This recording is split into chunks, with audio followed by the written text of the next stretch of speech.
So hey everyone, welcome back to another quick and interesting tutorial, where in this quick tutorial we're going to discuss how you can make the changes over the settings of a newly added object. The Blender has this drawback, or you can say this is the drawback of which whatever you add a new object over the Blender, you can customize it over once only, and once you are done with the customization, now if you want to make changes of it later, you can't do that. You can only do that only once, so you need to be very careful about these changes. So first of all you need to do to first simply open the Blender on whatever device that you have been using.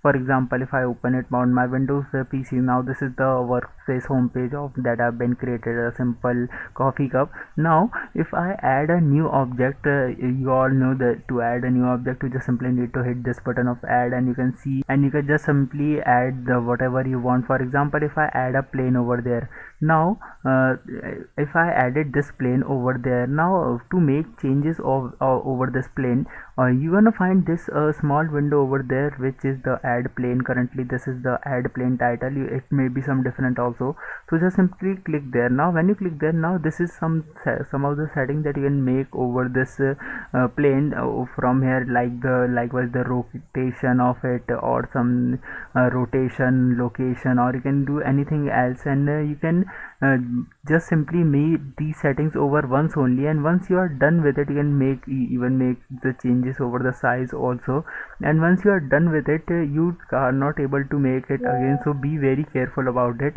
and just simply press anywhere else. Now this is this particular plane has been now created. Now you cannot make any changes over this appearance of that.